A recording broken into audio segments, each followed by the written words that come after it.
the legendary Anthony Bourdain. You may know him as the author of the New York Times best-selling book Kitchen Confidential, which took us behind the scenes of restaurant kitchens. Or maybe you know him from his great CNN show, Parts Unknown, in which they pay him to eat his way around the world, and people like me just can't get enough of it. These days, though, he's exploring a little closer to home with a new online film series, The Balvenie's Raw Craft, which follows people at the forefront of the American craft industry. In his latest episode, Bourdain visits Southbridge, Massachusetts. It's home of SJC Drums, where they handcraft drum sets for bands around the world, including Green Day. We want the whole thing to be done by hand. You know, machines make things more efficient, they can make you more money, but a project like this just has that special touch where we want, you know, all hands on deck on this thing. Anthony joined me earlier today at the Boston Public Library to talk more about the series and a few other things as well. Anthony, thanks for stopping by. It's great to meet you. Pleasure. How do you explain the path from street food in Vietnam with the president to what do they call this horrible chip buddy? Was that what it was in London or some such thing? Yeah. To snare drums in Southbridge, Massachusetts. What's the path about? You know, it's all of a part in the sense that, you know, I see myself as an enthusiast. I like to make stuff. I like to eat. I'm interested in the world. I'm interested in people who also like or feel compelled to make things. Yeah, but I do play a shrink on TV, so let me play one here for a second. My analysis, I'm saying why, because it is sort of a change, even though there is a common thread. My sense was you're trying to preserve what has potential to disappear, and you obviously love people who tilt against the wind kind of thing. That's part of it, is it not? I think there's something obstinately old school about me. You know, I can't help but respond emotionally to somebody who's doing things sort of the long, hard, stupid way when they could be doing it cheaper, faster, easier. But I think also, you know, if we're talking about pathologies, I'm somebody who, if I read a book that I love, if I could, I would come to your house, pound on the door, put it in your hands, and then sit there annoyingly next to you until you read it, making sure you didn't miss anything. I feel, you know, almost evangelical about things that I love, you know, books, films, things, people. It's a tactile thing, isn't it? It is. I mean, touching things that are made that become bigger than, you know, that's a real draw, is it not? You can't, I like to think, you can't be immune to that. I think also I came out of a profession where I made things by hand, food in my case, right. But it was so fleeting. You know, no matter how good it was, the overwhelming likelihood was that it would not be appreciated fully, the amount of work put into it, and that it would literally turn into excrement within hours. There was that moment of personal satisfaction when you did a plate correctly. But the fact is, it was so ephemeral. It disappeared, and this stuff It disappeared. Does not This stuff does not. So running your hands down something that's really beautifully made, yeah, that feels good.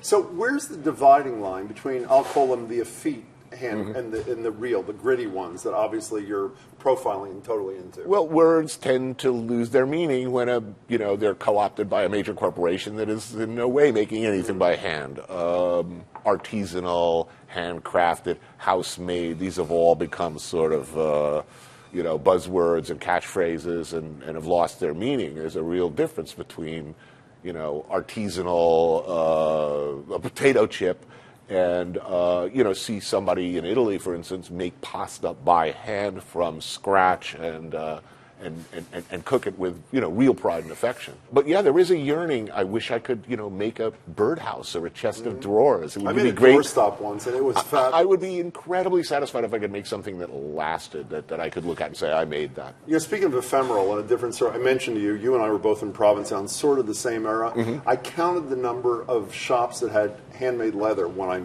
moved to town. Yeah. 52. Today, there is 0.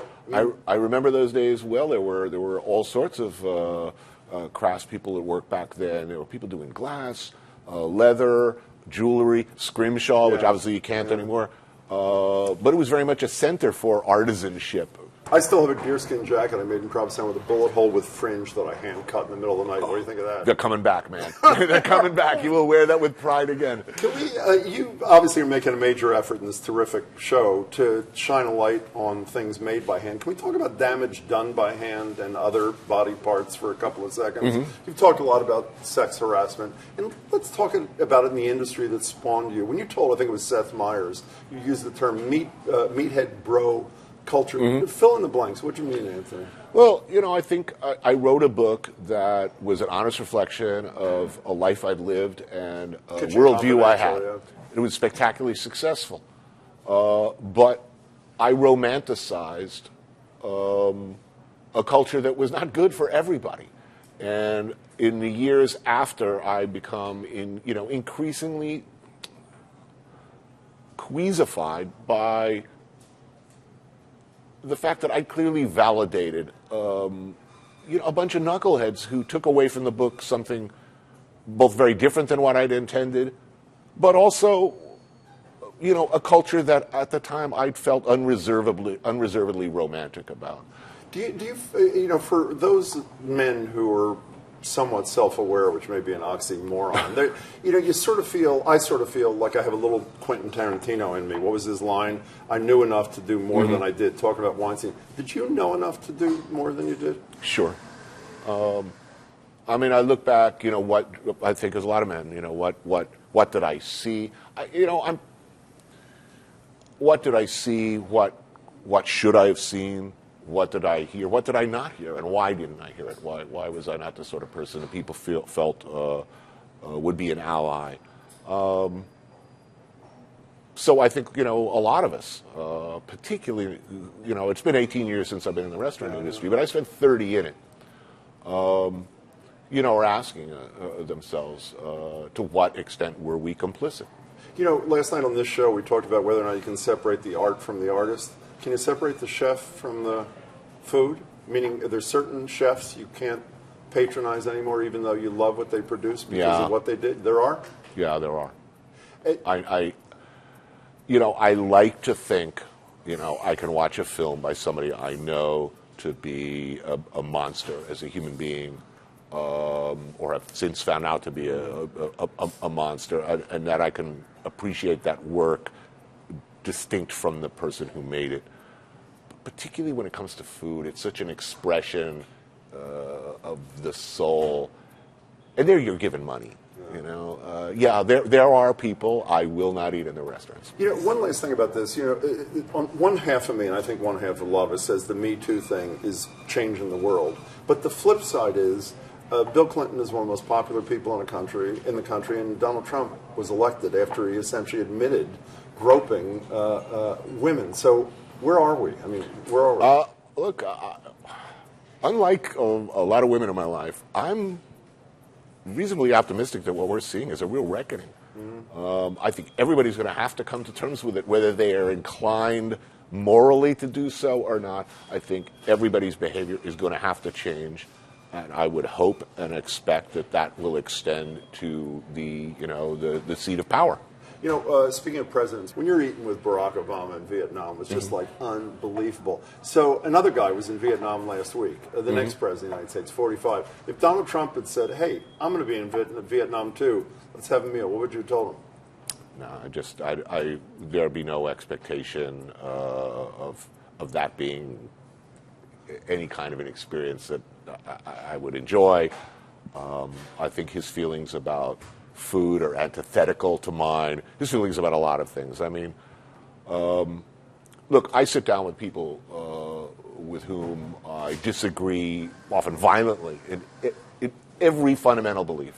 I've had friendly a meal with Ted Nugent, of all people. I even asked President Obama about this. I said, is it okay? So that's exactly who you should be talking to, was his response. But I don't see empathy there. I don't see somebody who can enjoy food in an emotional way that I can relate to. And we come back to complicity. I think there's a line there too. I don't want to that's a brand I don't want to be associated When with. you mentioned what he ate, when he's sitting with Shinzo Abe, when Obama had lunch with him, I don't know, whenever it was, the head of Japan, he's having some sort of sushi. What we saw on the table the other day was a huge vat of Heinz ketchup and a quarter pounder with cheese. Japan. What do you say in Japan? This hurts me. I mean, this causes me physical pain. To see somebody, anybody, in a country with some of the most extraordinary, old, refined food. One of the great joys of my life is to eat in Japan. To see anybody miss that is agonizing. One last thing. Well, two last things, Anthony. One of the other things you've struggled with is you write about and talk about having been a heroin addict. Mm-hmm. We're in a city where our mayor stood up at the Democratic National Convention, and his first words a few months ago, Marty Walsh, were, I'm an alcoholic. I am the kind of person who believes that when people come out of the closet on difficult things, it helps heal and fix what ails a society. I don't get the sense that we're fixing this problem. If I'm right, why not? And if I'm wrong, how does one turn that around?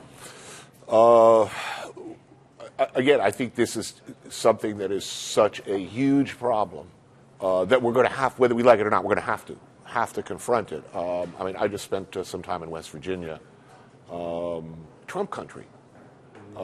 It is an enormous problem, and in many ways one of the more outrageous examples of how negligently, or in my opinion, even criminally, some of the major pharmas were in their flooding these small communities with highly addictive drugs. Look, whatever our attitude might have been as a nation yesterday, it is going to be very different in a few years. Soon every family will be touched by this. Every community will be affected.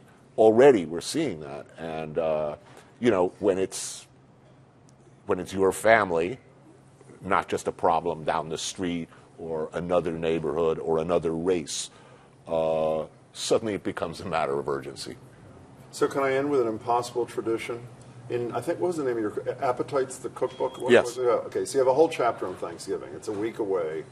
What is a stunt turkey? Right. Look, you want to be able to enjoy Thanksgiving with family if you're cooking Thanksgiving. So I always recommend, first of all, it's healthier, better, and more efficient to break down your turkey and cook it in separate parts. The legs cook at a different rate than the breast.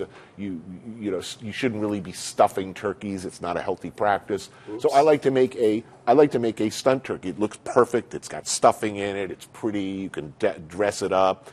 You bring that out. You show everybody. Meanwhile, back in the kitchen, you've got a fully dismantled turkey, already cooked, ready to go, so you can spend time eating. And best thing, stunt turkey is sandwiches tomorrow, which is really what Thanksgiving is all about, leftovers. And no politics. That's perfect.